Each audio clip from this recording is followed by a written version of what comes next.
in. Thank you guys for tuning in. Are you live? Live. Thank you guys for All tuning right. in. All It is right. great to see you guys. I am Minister Marcus, and welcome to Maximize. Woo! All Yeah. right. What we do here is I most of the time I do my best to lift biblical principles from the Bible that we can apply to our everyday life to help us navigate through what I call the wilderness of life.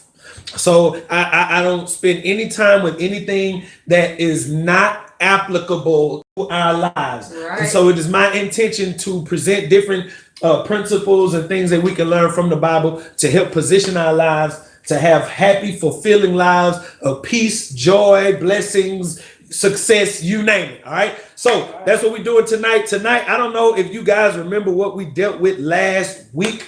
I don't know if you guys remember what we talked about last week, but for the last couple of weeks, we have been talking about Joseph. All right. And so tonight, hopefully, I can kind of round up and bring home what we've been discussing. I may go over a couple of extra things. Hi, I see you. Thanks for tuning in. Sheena, it's good to see you. I was praying about you the other night, All and right. I definitely have a word for you. So when we go offline, I'm definitely going to give you that word. The last few weeks, we have been talking about Joseph. And tonight, I hope to conclude with Joseph, okay? First off, I want to start by saying the period of time that Joseph went with Potiphar, and I'm starting with this for a reason. The period of time that Joseph went from having the dream to being sold into slavery, to being in Potiphar's house, Yeah. to going into the pit, to the prison. This period of time was 13 years. Wow. It was a 13-year span from the time he was 17 and he got to the throne when God bless you, he got to the throne when he was 30. Okay. So that's about a 13-year period, right? The reason why I want to highlight that is because from 30 to 110, Yeah. he ruled and reigned in Egypt. All And so right. I want to highlight that because sometimes we don't take the time to express and let people know that there is a time period, right, that you are going to go through. There's a time period that you are supposed to sacrifice, that you are supposed to learn, and that you are supposed to grow, but it's not for nothing. When the blessing does come, the blessing is not there to just be there for 2 weeks. Yeah. The blessing is All there right, to all right. sustain you for the rest of your life. Yeah, And so yeah, I want to yeah. say that to encourage us tonight, right off the rip, right off the muscle at the beginning, because I don't want us to get complacent in our situation. This is just a period of growth and expansion. Yeah. All right. You are not supposed to stay here. All right. So so the blessing lasts him the entire span of his life. And so we're going to regress tonight. We are coming to Genesis chapter 41, verse number 28. All right, through verse number 36. And I'm gonna start here. The king, he's been brought up from the pit. The king has had 2 dreams, and he asked all of his astrologers and his magicians to interpret these dreams, and he cannot get an interpretation. Genesis chapter 41. We're going to begin at verse number 28. And the man who met Joseph in the prison, Yeah. 2 years later, remembers that he had a dream in prison. I want you to consider this, that Joseph went to jail to meet one man.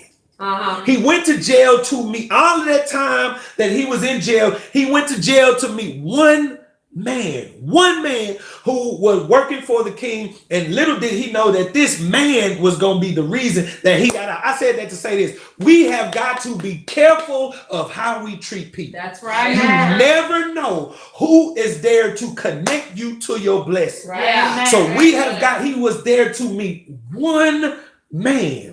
Imagine if he had his attitude on. Imagine if because he was the guard that he had everything under his control. Imagine if he had treated this man wrong. Come on. But the blessing of the story is that his gift shine through. And the man that was working for the king, when he went to jail, he had a dream. Yeah. And Joseph interpreted his dream. And so Joseph tells the man, he said, listen, when you get back to the palace, I want you to let the king know I'm here, but I'm not supposed to be here. Right. I want you to remember me. I was a blessing to you, and I need you to be a blessing to me. And the man gets there to the palace, and guess what? He forgets. He forgets. And then the king has a dream.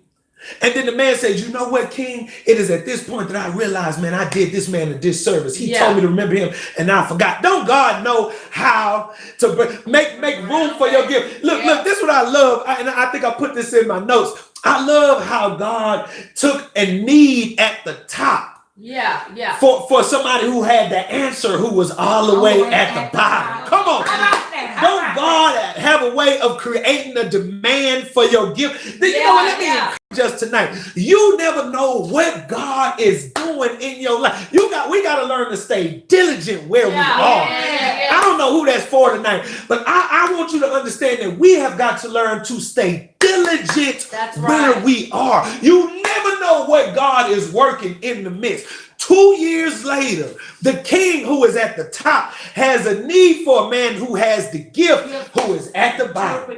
But you know what I love about Joseph? He is at the bottom, but he did not stop working. He did not stay. He didn't lose his diligence. He didn't lose his work ethic. And I want to pinpoint that. I want to highlight that the gift got him to the palace. But the fact that his work ethic, when he was at Potiphar's house, he was made manager. His work ethic, his gift got him to the palace, but his work ethic got him the job. I want us to get that tonight. His gift got him there, but his work ethic got him the position. The gift got him to the palace, but the work ethic got him the position. And I say that to say that sometimes we as Christians, we feel like because we are gifted, because we are talented, because we are men and women of God, that we can slay. I want to tell you something that God does not want. I'm moving too quick. I'm moving too quick. All right, we go in Genesis 41. Verse 28, the king has had a dream. Right? I'm trying to roll slow tonight. We're not going too deep. I just want to pinpoint a few points for us tonight. And then you guys can allow God to talk to you on your own time. Verse 28, chapter 41, verse 28, the king has had a dream. And now Joseph is brought up to interpret that dream. Verse number 28, this is the thing which I have spoken unto Pharaoh. What God is about to do, he has showed unto Pharaoh. Behold, there come 7 years of great plenty throughout all the land of Egypt. And there shall arise after them 7 years of famine. And all the plenty shall be forgotten in the land of Egypt, and the famine shall consume the land. We are Genesis. Hi, it's great to see you. Genesis 41, we are at verse 29. Behold, there cometh 7 years of great plenty throughout all the land of Egypt, and they shall arise after them 7 years of famine, and all the plenty shall be forgotten in the land of Egypt, and the famine shall consume the land. And the plenty shall not be known in the land by reason of that famine following, for it shall be very grievous. And for that the dream was doubled. So he had two dreams that said the same thing. It was doubled unto Pharaoh twice. It is because the thing is established by God, and God will shortly, quickly bring it to pass. Now watch. His gift was in the forefront. Come on. Now his skill and work ethic come in after that. I love that. And the plenty shall not be known. All right. For the dream, we go into verse 33. Now, therefore, let Pharaoh look out to find a man discreet and wise, and set him over the land of Egypt. Let Pharaoh do this, and let him appoint officers over the land, and take up the 5th part of the land of Egypt in the 7 plenteous years, and let them gather all the food of those good plenteous years that come, and lay up corn under the hand of Pharaoh, and let them keep food in the cities, and that food shall be for store to the land against the 7 years of famine, which shall be in the land of Egypt, that the land would not perish through the famine. Can you say amen? Amen. All right, this is going what I call uphill lesson tonight. We're gonna try to work through it. All right. Tonight's lesson, I want you to say this: I gotta manage it. I gotta manage it. Come on, say it one more time. I gotta manage it. I gotta manage it. Yes, I gotta manage it, man. All right. Let's pray. God, I want to thank you right now for your word. Thank you, God, for this lesson. Thank you, God, for those who are here. Thank you, God, for those who are going to tune in and cross these platforms. I pray now, God, for a word that is so mighty that the people that are watching online, God, would hear it, that they would receive it, that it would impact their hearts, their mind, their lives, and edify their faith. For those of us who are here, I pray, God, for your presence, God, to come in tonight, that you could have your way even in this place. As I teach this word, God, let this word be made flesh. Let it be tangible, God, that we could leave and apply it to our everyday life. Help me to articulate the thoughts that you have given. Help me to articulate the things that you have lifted tonight. God, this is your business, and I pray, God, that you would allow me to be the instrument that you have called me to be. In Jesus' name, amen. Amen. All right. Genesis 41, the gift got him to the palace, but the work ethic got him the position. It's not enough to be gifted, but it's going to take work and work. I want us to understand something about where we are going. And we're talking about managing, but let me just start. Let me just put a pause right there. I want to tell us something about where we are going. Where we are going is it's going to take work to get there. I want to say that to us. It's going to take some work to get there. It's going to take work. If you don't think that your life is, if you believe that your life is going to come together just because you're a Christian, I want to tell you something. You got the wrong idea. If you want to have a good marriage, it's going to take some work. That's right. If you want to have a successful career, it's going to take some work. If you want to have a good relationship with God, it's going to take some work. And I'm talking about more than just coming to church every Sunday. More than, it's going to take some work. If you want to save your money, it's going to take some work. The gift got him to the palace, but his work ethic got him the position. And I really want to kind of pause right there, because I want us to understand that we have got to put the work in. You got to get used to putting the work in. I don't think we understand. There are so many Christians who are lazy, man. Especially in 2018. We got more lazy people. It amazes me how many people say they want to make it, but when it comes time to put the work in to make it, it amazes me how many people say they want to lose weight. But when it comes time to put the work in, come on, it amazes me how many people say that they want to be a great preacher, they want to be a great singer. But when it's time to put the work, when it's time to study, when it's time to learn, there ain't nobody willing to put the work in. It's going to take some work. The gift got him to the palace, but the work ethic is what got him the position. I told my son this. I said, son, you gifted, you talented. If you see him, his muscles is, man, the boy ripped. He like I was when I was younger. You know what I'm saying? He all ripped up. He got a six-pack. I got a keg right now, but I'm working on it. But I told him, I said, son, it's not enough just to be gifted. It's not enough for you to know what it is. It's not enough for you to be gifted. It's going to take some work. Because guess what? If you get a scholarship to college to play football, guess what? Everybody else in the building got a scholarship.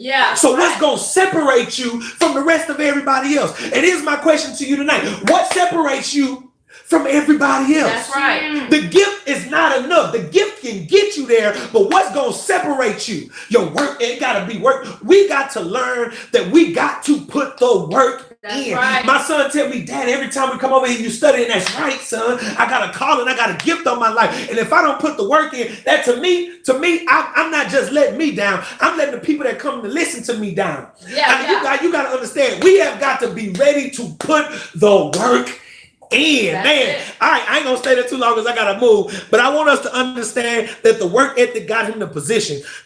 Joseph got put in prison because we're gonna take a turn. He got put in prison because he stood on his godly morals. And here's what I want to highlight about that. He stood on his godly morals. And I think sometimes that we get so caught up on making it big. And I was listening to a man named Inky Johnson today. His story is great, man. When you got time, go check out this man, Inky Johnson. But one of the things he said really stuck out to me. And he said, I don't want to be a public success and be a private failure. I want you to consider that. I don't want to be a public success, but be a private failure. And I want to highlight what got Joseph partially to the palace, and we talked about it last week, is that Joseph had good moral integrity. Yeah. He had good moral integrity, and I believe that God raised him up because he had moral integrity enough that God knew that when he got to the palace, he wasn't going to be petty. Yeah. Right. Yeah. Come on, Yeah. so many times, and we talking about being a public success, but being a private failure. My question to us tonight is,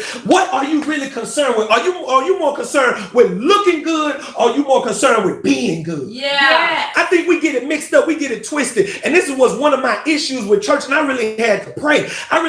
And I'm telling you, I really had to. Because one of my issues with the people at church was we put so much emphasis on looking good. Yeah. But nobody was putting the emphasis on being good. Yeah. We come to church dressed up. We come to church with all our suits and ties on, but we looking good. But who is really good in the building? Whose heart is really right in the building? Who is really ready to make a difference in somebody's life? Really ready to be that Christian? We put so much emphasis on being a public success, but are you a private success? Yeah. Can God trust you to say no when it's convenient to say yes? Yeah. Can God trust you sir. to Come do the on. right thing when nobody is watching? My Yeah, question yeah, to you yeah. tonight is, are you a public success while you being a private failure? It's not just good enough to be good, to Yeah, look yeah, good. yeah. You got to be good on the inside. That's right. And we wondering why Yes. God is not elevating us, why God is not doing so Come many on things in now. our life. Maybe you got the wrong perspective. Yeah. And here's my word for us tonight.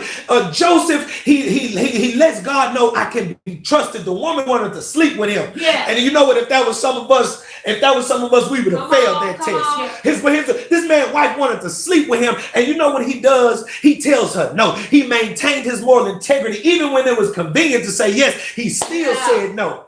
And I love that. I love that, because if Joseph would have said yes, he would have kept his position. I Yes. want you to get that. He would have kept his position. Yeah. He would have stayed where he was. But guess what? Where he was not what God meant for him to be. Yeah, come on. And I want you to understand something, that you think you're getting over on people when you do this kind of stuff. You think you're getting over on people when nobody is looking. You're going to take 2 cookies out the cookie jar. But I want you to understand something, that the same God that sees in secret, he rewards you openly. And sometimes the thing that you trying to sneak and connive to get, God will let you get it. But had you really done what God wanted you to do, you could have been so much further. Come on, and I ain't going to stay there, but I want us to understand that Joseph could manage himself. Yeah, Come on. yeah. Man, we talk about managing. Here's my question to you tonight. Can you manage you? Yeah. So many times we try to Yeah, manage yeah. everybody else. We try to manage our boss. Yeah, We try to yeah, manage yeah. our co-workers. Come on We try to now. manage everything Yeah. around us. But can you manage you? Yeah. Can you keep you under control? Come on, say, I got to manage it. I gotta manage. My emotions, I got to manage them. Come on. My anger, I got to manage it. Come on. My anxiety, I got to manage. Come on, say, I got to manage it. You guys that's watching tonight, you on for a reason. I feel God tonight. You got to learn to manage. He could manage himself, and God was able to elevate him. One reason, because he could manage himself. Yes. He could manage it. Oh, that's a word tonight. Yes. I wonder how many of us, can God really trust you to manage you? Come on now. Oh Lord. And man, we had 18 minutes in counting. We didn't even touch the lesson yet. But can God trust you to manage you? Lord, Can God trust you to manage? Lord, Come on. Jesus. And God said, I want to elevate you, but I want to see if you can manage you. Yes. Can you handle yourself? When somebody make you mad, are you going to lash out, or can you manage that? Come on now. Come on. Yeah. When somebody go off on you and you ready to go, are you going to go off, or can you manage that? Yeah, Can yeah, you yeah. manage you? Yeah. Joseph lets us know, I'm a man of integrity. And when it comes, just because it comes, I don't have to say yes to it. I wonder how many of us can manage us. Come on. Yeah. This Joseph story is a kicker. We didn't even touch the lesson. Come on, come on, say, I got to manage it. I gotta I gotta manage it. I gotta manage it. I gotta manage it. Oh Lord, when you in that car, Lord, you gotta help me right there. Yes. When you in that car, somebody cut you off, Jesus, Yes. I gotta manage it. Yeah. Come on, I got to manage it. Yeah. I gotta manage it. I gotta manage it. I gotta manage it. So he proves that he can manage himself. And I'm gonna skip through the lesson because we're at 19 minutes and counting, and I really don't want to go over my 30-minute mark. All right. So Pharaoh has a dream, and I'm skipping through my notes. But Pharaoh has a dream that only Joseph can interpret. Yeah. And here's what I love about the story of Joseph. And we looked last week how in Potiphar's house, Come on. In Potiphar's house, Potiphar made him the manager over all of his stuff. That was his first time being in a managerial position. Yeah. So he learned how to manage. He learned how to manage it at Potiphar's house. Yeah. He gets kicked out of Potiphar's house, and the Lord shows him favor in prison, which I ain't even gonna touch that because we gotta move. But the prison guard makes him manager. Come on. Over the prison, That's it. right? Yeah. And so now when he gets to the palace and the king brings him out, right? The gift takes over so he can interpret the dream, but immediately his experience, come on, kicks in and say, now wait a minute, king, I see what's happening here, but here, this is what I have learned is if you want to survive this, you're going to have to manage your research. Come on. So if we can put a pause right there, I'm a marketizing. His situations was his preparation. His situation was his preparation. Question to you tonight is where you are in your life. I know you're complaining about it. I know you don't understand it. I know you don't get it. But could your situation be your, oh my God, can your situation be your preparation for where God is about to take you? Listen, his gift got him to the palace, but his work ethic got him the position. His experience, right, immediately kicked in. God may be trying to get, come on, God may be trying to put you in a rhythm. God may be trying to put you in the rhythm because not for where you are, but for where he's trying to take you. We got to understand, we got to look beyond what we see and try to understand, God, what are you teaching me at this point in my life? What am I supposed to be learning? Because where you are is not where you're going to stay. Your situation could very well be your preparation. Come on. And you got to be able to manage yourself while you're in a situation that you don't understand. You got to be able to manage them emotions so that you can learn the lesson. Come on, while throwing away the rest of the garbage in the trash, you got to be able to manage yourself while you're in an adverse situation. Because how do you know that your situation is not your preparation? That's all right. He says the 7 years of plenty, and then it's going to be 7 years of famine. 7 years of plenty, and then it's going to be 7 years of famine. And the 7 years of famine are going to be so great that it's going to swallow up the 7 years of famine. The solution is if you can manage the overflow of the plenty, the overflow of the plenty will keep you alive during the famine. Come on, say I got to manage it. You got to manage it. All right, now we going somewhere tonight. Come on, I'm going to say a word that some of you might turn your computers off when I say this word, but we're going to say it anyway. I'm going to say budget. Come on. I'm going to say budget. I'm going to say budget. Guess what? You are responsible for managing your own life. Come on. And look, when I say budget, I don't want you to think of budget in just money. We're talking money, but I don't want you to think of budget in just money. I want you to think of budget in time. Come on. Talk it. I want to listen. Let me go here with it. I want you to think of budgeting your health. Come on. How many of us take for granted our health? Look. When I say budget, we talking three phases. We talking money, we talking time, and we talking health. We just gonna deal with these three tonight. If you lose any one of the three, the other two don't matter. Okay. If you got a lot of time and you got good health, but you ain't got no money. Come on. If you got good money and good health, but you ain't got no time to spend it, no time to enjoy it. Come on. If you got money and you got time, but you can't walk, you can't get up out the bed. Come on. I'm talking about budget tonight. Now here's the understanding. Here's the understanding. Now I don't want to go too fast. You are responsible for managing your own life. And you know what I had to do? I had to take inventory of myself. I got to a point in life and I looked at my life and I said, man, you know what's crazy? All of this money that I have made, all of this time that I had, this good health that I had, what has come of it? Exactly. Have you ever done an evaluation of your own life? And then the question was asked to me, how have I been managing myself? How have I been managing my time, my money? How have I been managing my health? I was eating all kind of crazy food. Come on, fried chicken every day. I love it. But I was eating I was taking my health. Come on. It said the 7 good years years was swallowed up by the 7 bad years. Come on. Come on. And I want us to understand that we are responsible. One of the first things that God tells Adam to do in the Garden of Eden, he says, I want you to keep it. And then he says, I want you to dress it. In other words, I want you to man. I want you to man. Look, this is Adam, the first man who is on the earth, who God has created. The first thing that God tells him, I want you to keep, I want you to manage it. I don't want this garden to be in chaos. Yeah. I need you to manage your environment. Look. I want you to get this. Because first Joseph shows us that he can manage himself. Then he shows us that he can manage his environment. Joseph can manage his environment. Adam's responsibility was to keep it in order. Manage your environment. Don't let it get out of control. God elevates Joseph because he knows how to manage himself and he knows how to manage his environment and his resources. I want you to understand something, that when God wants to elevate you, he's not elevating you for you.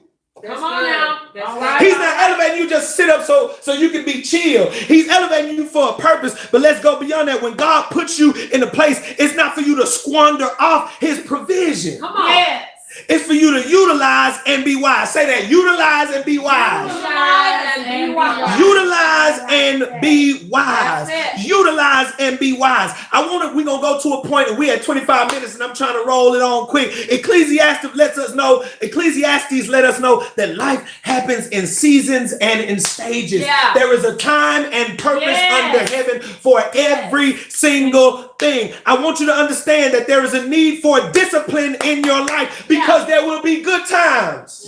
But then there will be bad times. Come on. And here's my thing. My thing is if you mismanage the good times, you won't survive in the bad times. We're talking about principles tonight. I want you to understand that God has made us responsible for our lives. It's your fault your life is where it is right now, and nobody else's. I know you're going to say, he lied, she cheated, she left me, he broke my heart. I know you're going to say that, but at the end of the day, it was your choice to give him your heart. Come on. You should have done your evaluation first. I want us to understand you are responsible for your life. That's it. And I want us to understand that. I want us to get that tonight. You are responsible. And if somebody gave you lemons, I like to turn my lemons into lemonade. Ain't nobody stopping me from getting my blessing. That's it. I had to come to that. All right. There is a need for discipline in your life, because there will be good times, but there will be bad times. If you manage your resources if you don't manage your resources in the good time, you may not survive the bad times. And here's my question. How well have you managed the resources in your life? How well have you managed the resources in your life? How well have you managed your time? How well have you managed your health? You take it for granted. But how well have you managed your health? How well have you managed your money? Consider how much money you made last year. Come on. Well, did you make? The time is going to come. I'm telling you tonight, the time is going to come where there's going to be some good times. And here's what I want us to get. I want us to get that it's a season. There are times and there are seasons. There is time that things are going to go real good in your life. But then there are times that things may go real bad. I'm a testimony that's not even my own, but it's close to me. My dad had a what they call a small heart attack. And I want us to understand something about my dad. My dad was always the swollest man. We going to the gym. He doing bench press. He having bench press competitions. He has always been a physically fit man. And I'm saying that to say that when his blood pressure was up over 200, he's going to the doctor like, what y'all tripping for? Sir, you should be dead right now.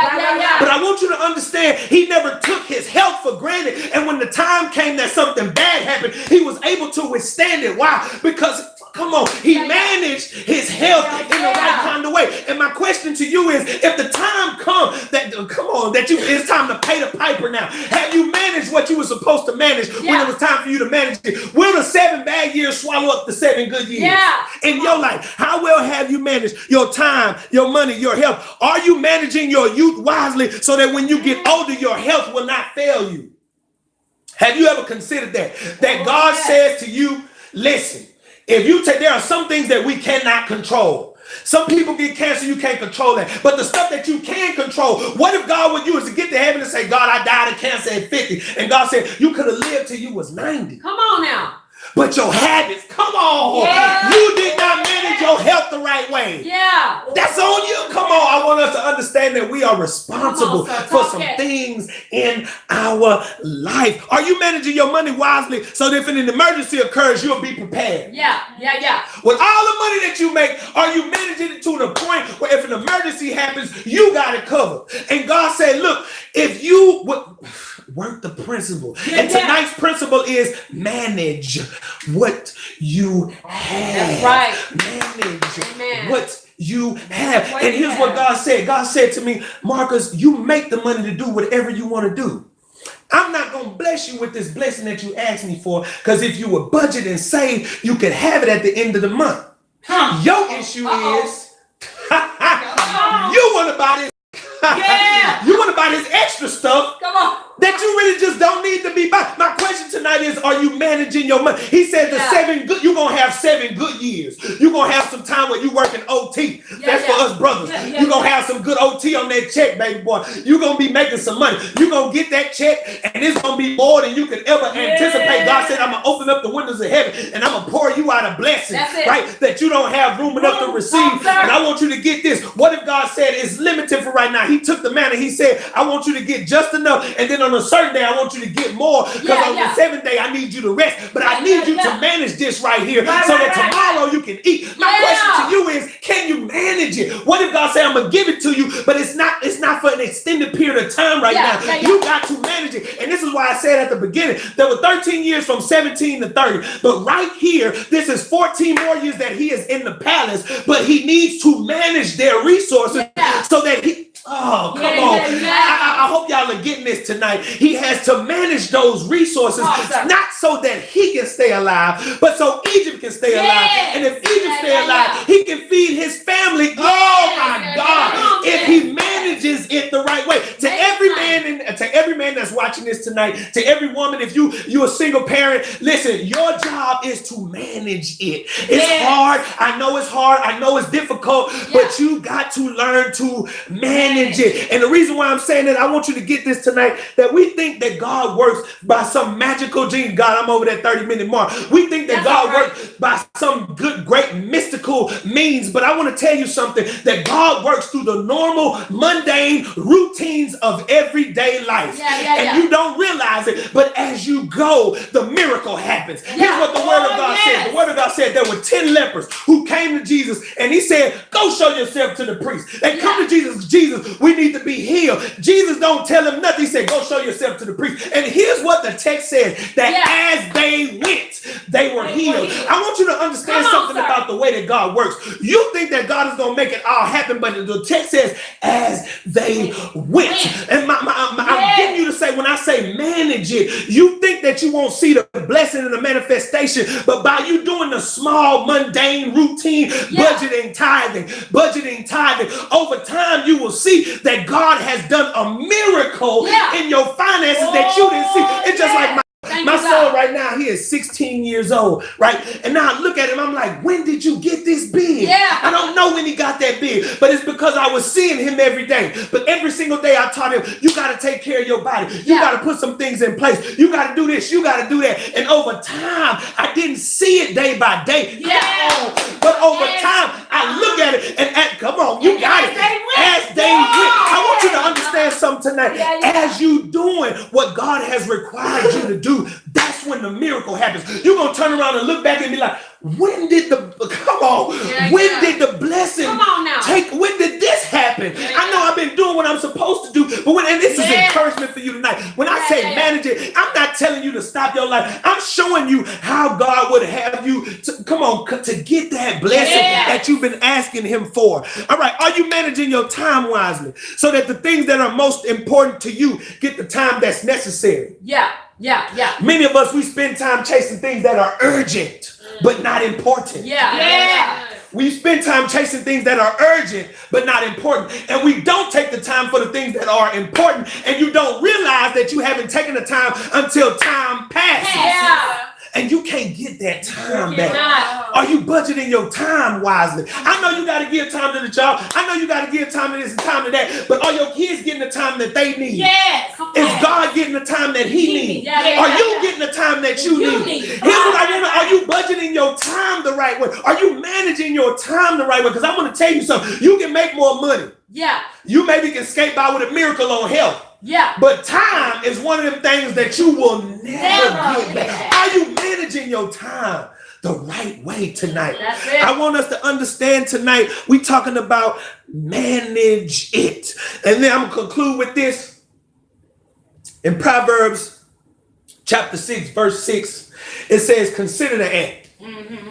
Consider the ant. And I love Aesop fables. Yeah. Aesop fable. They tell a fable about the ant and the grasshopper. You know the story. Yeah. Remember, God works through time and seasons. So there's a season to go out and get your harvest. There's a season to go out and get the stuff that you're supposed to get. And while this time the ant is storing up food for the winter. That's right. He's storing up food for the winter. Yes, He's everything that he needs for the winter. Why? I'm not getting it for right now, but I know up the road, I'm going to need it. While the grasshopper chilling in the summertime, chilling. Man, what you doing all that work for? Man, I don't know what's wrong with him. He tripping. I'm finna chill. Yeah. And guess what? Over time, the summer turned to fall, and fall turned to winter. Uh-oh. And guess what happened to the ant? The ant went in and said, you know what? I've been planning for this. Yeah. Come on. I've been working for this. So at the time that the grasshopper is cold about to die, now it's time for me to chill. See, I want you to understand something. Either you're going to sacrifice now or you're going to sacrifice later. That's right. Either you're going to deal with the pains of discipline or you're going to deal with the pains of consequence. Either you're going to deal with the pain, I'm going to say it again. Either you're going to deal with the pains of discipline or you're going to deal with the pains of consequence. And here's the thing, the pains of discipline, you can control the pains of discipline. Yeah. The discipline. You can control the pains of discipline. You can put things in place and it's going to hurt, but you know it's going to yield greater reward. But if you deal with the pains of consequence, you can't control how far Come on, the consequences gonna go. And so that's my word for you tonight. Consider the ant. Say, I gotta manage it. I gotta manage it. Come on, I gotta manage it. I gotta manage it. God bless you. Thank you guys so much for tuning in. I hope that you got a word tonight. Come on, give God a hand. Thank God for his word. Thank God for his word. You guys check that out. Listen, I will not dare end this without telling you guys thank you so much for tuning in. Sheena, I got a word coming to you once we end here. So you got to give me a little bit of time. But God definitely gave me a word for you.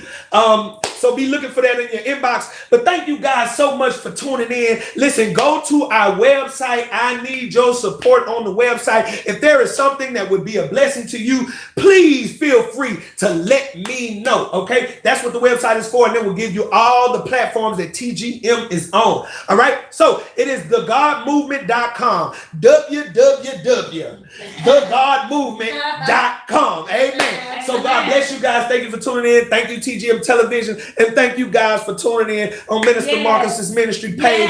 God bless you all. We about to go offline now and do some personalized stuff. So one day you guys can make it. But God bless you for tuning in. We going offline. Thank you guys. Good night. Good night. Good night. Good night. Have a good evening. We got to end it. Boom.